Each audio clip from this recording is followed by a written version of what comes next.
Hello, inspired thinker. Wherever you are, I hope you are staying warm. I feel like Canada's definitely been challenged the last week with some very harsh weather. And here in Victoria, we can't complain too much, and yet we do.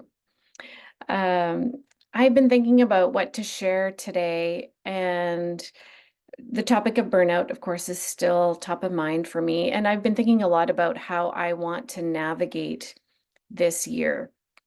And often in the past, I would choose a word for the year and I would support people to choose a word theme. And this year, it wasn't really coming to me.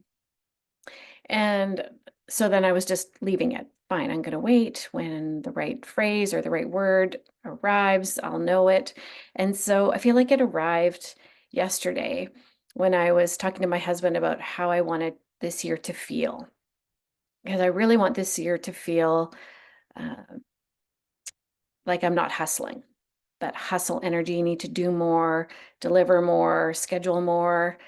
Uh, I don't want that energy, or yeah, I don't want that hustle energy. And I want to access my intuition more. That worked really well with the Banishing Burnout workshop. I felt like a really intuitive decision to move that forward. And the way I thought about it and planned it was very intuitive. So I want more intuition this year. And the way I can access my intuition is by asking my heart what to do, asking my heart to guide my decisions. So, my phrase for the year is going to be more heart, less hustle. More heart, so more intuition guiding me and helping me make decisions. So, more heart, less hustle. So, less frantic, do kind of energy. And what I was thinking about when that came to me is actually a whole lot of gratitude for the learning and immersion that I've had with Dare to Lead. And I guess I would say really working on my worthiness stuff. And Dare to Lead, Brené's research, when we understand shame as a fear of, basically a fear of not being good enough, of not belonging. And when that fear drives us, that's when we start to hustle. Hustle for our worthiness, hustle for recognition, hustle for money, hustle for connection.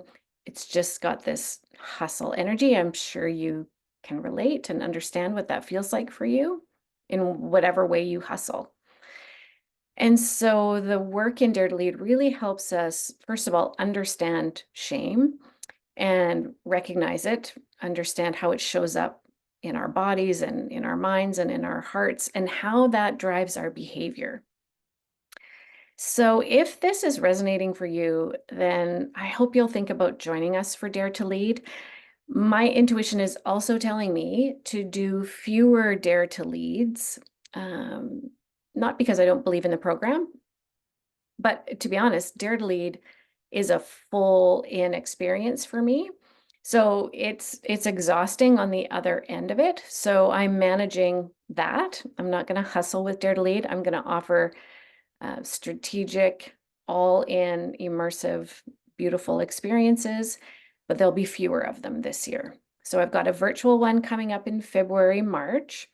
There'll be another virtual in the fall. And then I'll probably do one in person this year, time and place yet to be determined. So really 3 opportunities to join Dare to Lead in an open registration kind of environment. So I wanted to be transparent about that because the schedule in the past has had sort of lots of opportunities. So if you can't make one, there's usually one right around the corner. So it's going to look a little different this year. So if Dare to Lead is calling you, if you want to heal your hustle, then please think about joining us in February and March. I, I'm just such a believer in this work to help us develop our self-awareness, develop some practices around it, and lead from a completely different place in our life and in our work. So that was what was on my mind today. Staying warm, More heart, less hustle. Let's recognize shame, understand it, and let's heal it together. We don't have to do this alone. And if you have any questions, just reach out and book a call and we'll have a conversation about it. All right, take care. Stay warm, friends.